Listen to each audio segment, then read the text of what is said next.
Merci. Dernière question inscrite à l'ordre du jour, la question 596 de M. Philippe Bas à Mme la garde des Sceaux, ministre de la Justice. Merci, Monsieur le Président.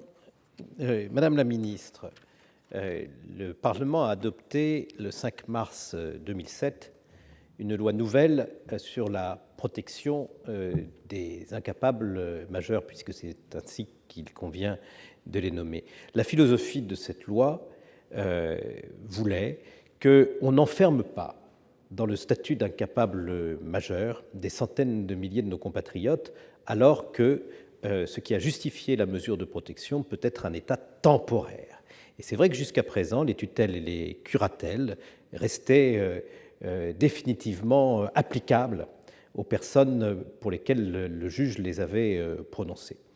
Le système de la loi de 2007 a conduit à ce que les mesures de protection soient régulièrement remises en question et réexaminées par le juge. Et il a fallu aussi, dans cette loi que j'ai eu l'honneur de défendre au nom du gouvernement devant le Parlement, lequel a adopté cette loi sans aucune opposition. Les dispositions qui ont été prises ont dû aussi traiter le cas des personnes qui, à la date de l'entrée en vigueur de la loi, bénéficiaient d'une mesure de protection. Mais la loi a dit qu'il faut que ces personnes, elles aussi, voient leur statut réexaminé au bout d'un certain délai. Le premier délai qui a été fixé était manifestement trop court pour que les juges puissent revoir toutes les situations.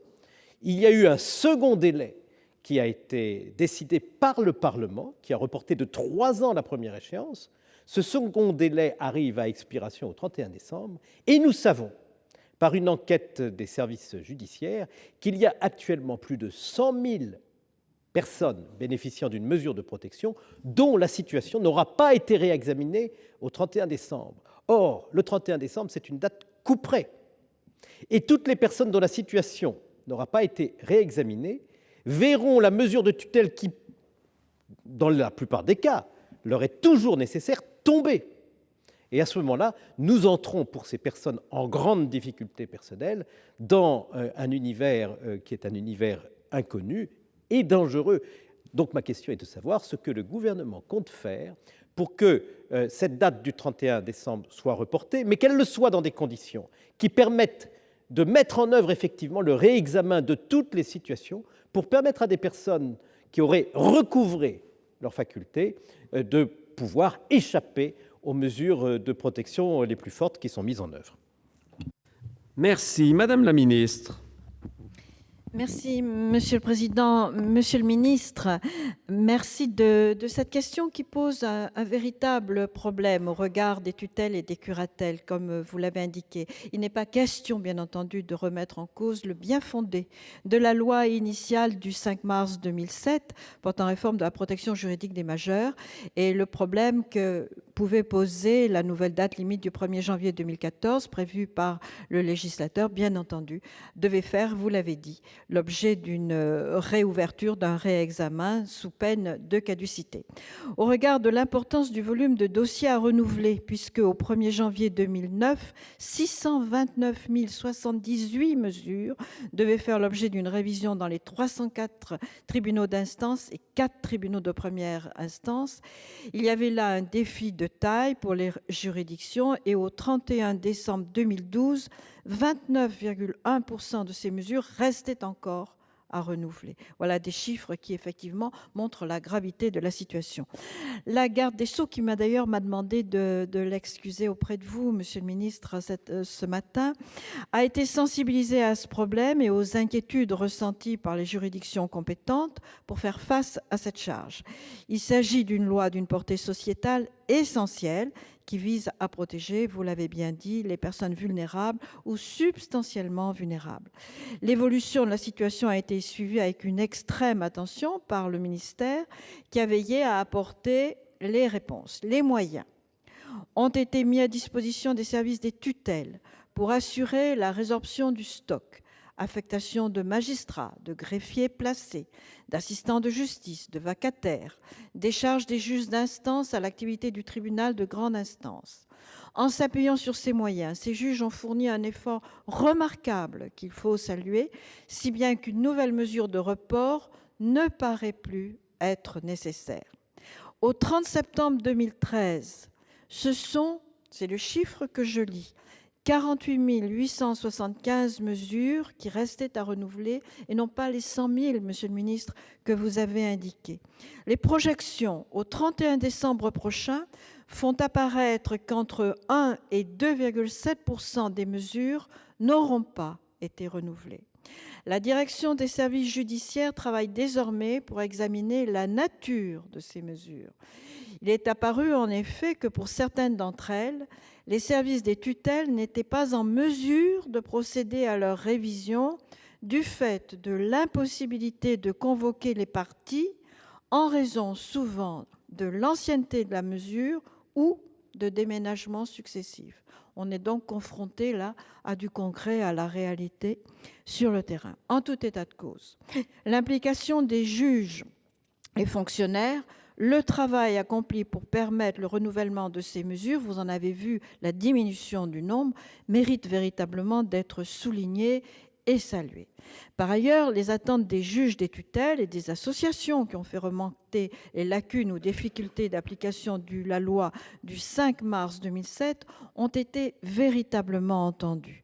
Dans ce cadre, la ministre de la Justice, garde des Sceaux, projette, dans le cadre de l'avant-projet de loi habilitant le gouvernement à légiférer par ordonnance en matière de simplification du droit et des procédures, qui doit être présenté prochainement au Conseil des ministres.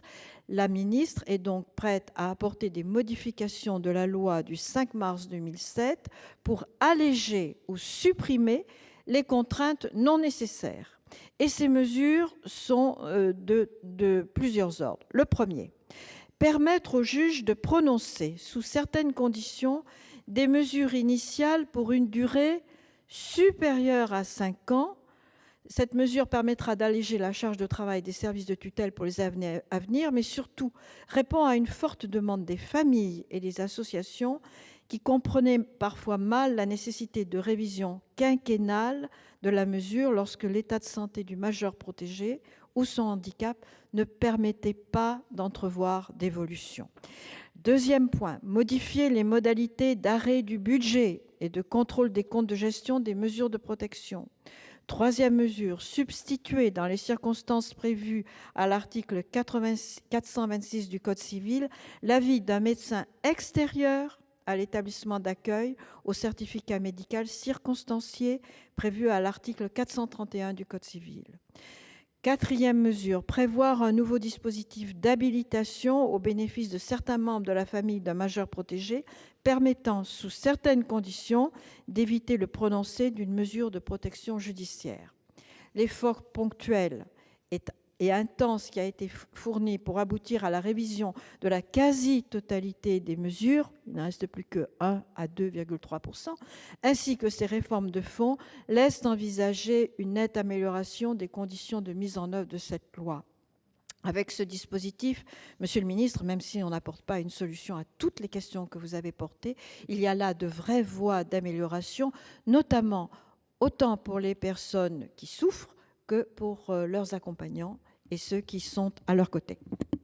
Merci. Monsieur Philippe Bas. Merci, Madame la ministre, de cette réponse qui me rassure.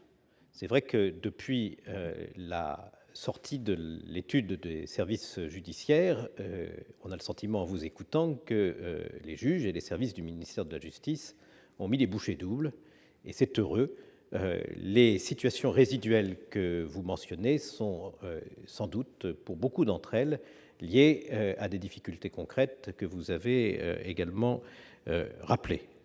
Ce n'est pas une raison, d'ailleurs, pour ne pas rechercher un traitement individuel de chacune de ces situations, puisqu'il y aura des cas qui resteront des cas extrêmement sensibles où la mesure pourrait tomber alors que son bénéficiaire en aurait toujours besoin. Vous mentionnez aussi un certain nombre de dispositions que le garde des Sceaux a l'intention de proposer pour simplifier les procédures en cours. Je n'y suis pas hostile.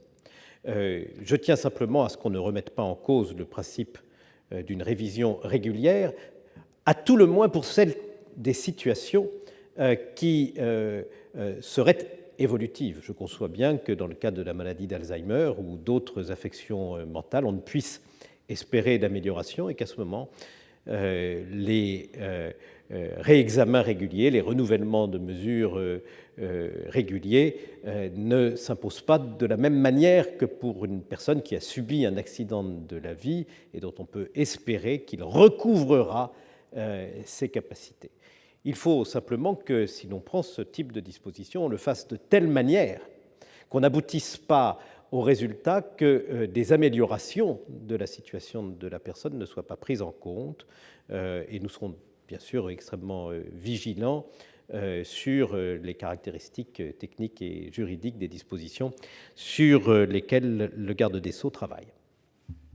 Merci, Monsieur Philippe Bas.